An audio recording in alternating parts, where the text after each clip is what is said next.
Olá pessoal, estou aqui com vocês para mais uma das nossas aulas de física e hoje nós vamos falar do campo elétrico e do potencial elétrico. Vamos definir o campo elétrico. O que vem a ser o campo elétrico? O campo elétrico é uma região do espaço que foi modificada, que foi alterada pela presença de um corpo eletrizado, pela presença de uma carga elétrica. Então vamos observar na tela aí uma região de campo elétrico. Nós temos aí uma carga. E observe então que em volta dessa carga nós temos aí uma região que foi alterada devido à presença dessa carga. Então esse corpo que está eletrizado nós vamos chamar de carga-fonte e em torno dessa carga-fonte existe aí a região alterada que nós vamos chamar então de campo elétrico. Esse campo elétrico nós podemos fazer uma analogia, por exemplo, ao campo gravitacional de um planeta. Você tem lá o planeta, em volta, ao redor desse planeta, existe uma região que foi também modificada pela presença do planeta. E essa região nós chamamos de campo gravitacional. Lá na carga elétrica, em volta da carga elétrica, nós vamos chamar de campo elétrico. Quando nós pegamos uma carguinha de prova, um corpo eletrizado, e que nós vamos chamar a partir de agora de carga de prova, e colocamos nessa região, ele passa a sofrer a ação de uma força, que é aquela força eletrostática que nós definimos. Isso se deve então à presença dessa região alterada, à presença desse corpo que altera essa região, que altera a região em sua volta, essa carga elétrica que nós chamamos de carga-fonte. Observe então o vetor que vai representar essa nossa região alterada pela carga, que nós vamos chamar então de vetor campo elétrico. Então nós temos aí a região que foi alterada pela carga elétrica, que nós chamamos de campo elétrico, e quando nós colocamos então nossa carga de prova, olha aí, surge a força eletrostática.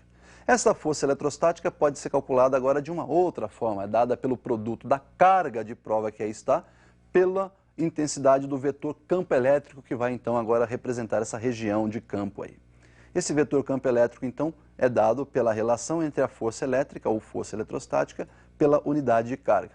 No sistema internacional essa unidade de campo elétrico será dada provisoriamente por Newton por Coulomb. Então, unidade de campo elétrico, Newton por Coulomb.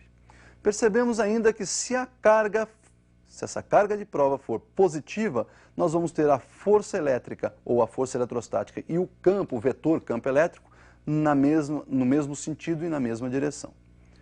Se a carga de prova for negativa, nós vamos ter então a força elétrica e o campo elétrico em sentidos opostos, mesma direção, porém em sentidos opostos. Então nós vimos aí a definição do vetor campo elétrico, que vai representar o nosso campo. E mesmo aparecendo a carga lá na equação do campo, nós vamos ver que o campo elétrico, esse vetor campo elétrico, ele não depende da carga.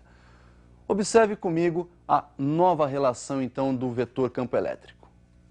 Lembrando então que a força eletrostática é dada pelo produto da constante eletrostática, K0, ainda pelo produto dos módulos das cargas e dividido ainda pelo quadrado da distância que separa essas duas cargas, nós podemos substituir naquela equação que nós vimos campo força eletrostática sobre carga, nós vamos trocar essa força eletrostática então pela equação da lei de Coulomb. Então nós temos aí que o campo é dado por K0 vezes o produto dos módulos das cargas dividido por d ao quadrado e dividido ainda pelo módulo da carga Q. Olha, percebam então que a carga vai ser simplificada na equação. E nós temos aí que o campo, então, o vetor campo elétrico em módulo é dado por K0, produto da carga-fonte, dividido pelo quadrado da distância que separa, então, esta carga do ponto considerado. Veja agora que esse ponto não necessariamente tem que ter a presença de uma carga para que ocorra aí o que nós chamamos de campo elétrico. Então nós definimos a equação que vai calcular o módulo do vetor campo elétrico. Percebemos que esse vetor, então, independe, a intensidade desse vetor independe da presença ou não da carga de prova lá no campo elétrico. Nós vamos observar aí que esse campo elétrico ele pode ser um campo de aproximação ou um campo de afastamento. Para isso, então, nós vamos observar esse visual para identificar o sentido do campo elétrico, do vetor campo elétrico. Nós temos aí a carga-fonte positiva e eu vou inicialmente aproximar dessa carga-fonte uma carga de prova também positiva. Sabemos que cargas e sinais iguais se repelem, então essa carga de prova vai sofrer uma força elétrica de repulsão e para a carga de prova positiva nós temos campo e força com mesma direção, mesmo sentido. Por outro lado, quando eu aproximo uma carga negativa dessa carga-fonte, ocorre aí a atração, cargas e sinais opostos se atraem. E nós vamos ter aí a força então de atração dirigida para a carga-fonte. Mas quando a carga de prova é negativa, sabemos que o campo elétrico e o vetor campo elétrico e a força eletrostática têm sentidos opostos. Percebemos então que nos dois casos, para a carga de prova positiva ou para a carga de prova negativa, o campo elétrico tem o vetor sempre apontando para fora da carga de prova. Então nós temos aí o chamado campo de afastamento. Observe então que para a carga positiva, o nosso campo é de afastamento. A direção desse campo sempre perpendicular à superfície da carga. Se nós fizermos agora o contrário, pegarmos uma carga fonte negativa e aproximarmos dessa carga fonte uma carga de prova positiva, nós vamos ter aí uma força de atração entre elas, e quando a carga de prova é positiva, vetor campo elétrico e força eletrostática têm a mesma direção, o mesmo sentido. Então, olha lá, os dois estão apontando na direção da carga fonte. Se por outro lado eu aproximar uma carga negativa, nós vamos ter aí uma força de repulsão, e neste caso, então, para a carga de prova negativa, nós temos força eletrostática e campo elétrico, seu vetor campo elétrico, com sentidos opostos. Então percebemos que para a carga de prova positiva ou negativa, nós vamos ter aí um campo de aproximação. Então nós vimos aí a possibilidade de um campo de aproximação e um campo de afastamento. Cuidado, não existe campo de atração e campo de repulsão, é aproximação e afastamento. Nós vimos que a relação entre campo e distância também são inversamente proporcionais, ou seja, o vetor campo elétrico em módulo é inversamente proporcional ao quadrado da distância. Vamos relacionar isso graficamente. Veja comigo aí na tela. Então nós temos aí no eixo vertical a representação da intensidade do vetor campo elétrico e no eixo horizontal a representação da distância da carga fonte até um determinado ponto aí do nosso campo elétrico. Com a relação inversamente proporcional, nós temos aquela curva característica, uma hipérbole. E nesse caso, a hipérbole é cúbica, porque lá na equação aparece módulo do vetor campo elétrico inversamente proporcional ao quadrado da distância. E percebam aí que no nosso gráfico a distância não aparece elevada ao quadrado. Então nós vimos aí a definição do vetor campo elétrico, vimos a representação gráfica, tudo isso para uma carga fonte. Mas a gente pode fazer isso para duas cargas, para mais do que duas cargas, e é o que nós vamos fazer agora. Observe então a relação de um campo gerado por duas cargas ou mais do que duas cargas fontes. Então nós temos aí o campo elétrico inicialmente gerado por duas cargas, eu estou pegando uma carga fonte positiva, uma outra carga fonte negativa e considerando aí um ponto P próximo a essas duas cargas.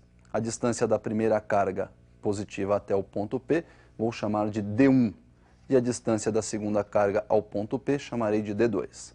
A primeira carga gera um campo que nós chamamos de campo de afastamento, pois ela é positiva, e a segunda carga um campo de aproximação, pois é uma carga negativa. Então nós temos aí dois vetores, o E1 e o E2.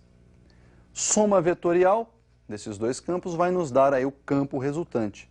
E este campo resultante pode ser calculado pela lei dos cossenos. Então nós temos aí que o módulo do campo resultante é dado pela raiz quadrada do módulo do primeiro campo elevado ao quadrado, mais o módulo do segundo campo elevado ao quadrado, mais duas vezes o primeiro campo em módulo multiplicado pelo módulo do segundo campo, vezes o cosseno do ângulo θ.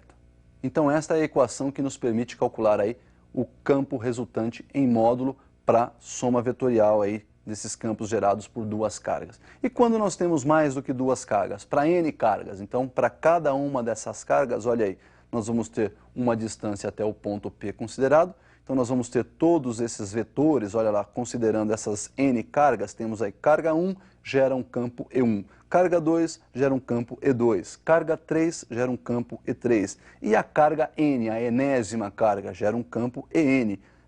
O campo resultante, então, é a soma vetorial de todos esses campos gerados pelas cargas que estão aí próximas a este ponto P. Então, o campo resultante é o somatório vetorial de todos os campos gerados pelas cargas. ER igual, então, a campo E1 mais o campo E2 mais o campo E3 até o enésimo campo somado aí. Uma outra relação importante que aparece aí no nosso campo elétrico é a chamada energia potencial, que vai proporcionar também o cálculo do potencial elétrico. Energia potencial nós podemos definir e é isso que nós vamos fazer agora. Perceba comigo aí a definição de energia potencial. Então nós temos a energia potencial entre duas cargas como sendo dada pelo produto da constante eletrostática do meio que envolve essas duas cargas, produto das cargas, nós temos a carga Qzão e a carga Qzinho, e dividido aí pela distância que separa essas duas cargas. O potencial elétrico é definido como sendo a relação entre essa energia potencial por unidade de carga. Então nós temos que o potencial é dado pela energia potencial dividido pela carga Qzinho, onde energia potencial é dada em joule e o potencial elétrico é dado em volt. Se nós substituirmos a energia potencial por K0, Qzão, Qzinho sobre D, aí nessa definição de potencial elétrico, nós temos que o potencial então será dado por K0, Qzão sobre D, ou seja, K0 vezes Q sobre D, e esse potencial, percebam que ele é uma grandeza escalar, podendo ser positivo se a carga for positiva, e negativo se a carga for negativa. Então está definido aí o nosso potencial elétrico, e nós podemos calcular esse potencial também gerado por várias cargas, como nós fizemos para o campo elétrico. Vamos visualizar então esse potencial gerado por várias cargas. Acompanhe comigo aí no visual.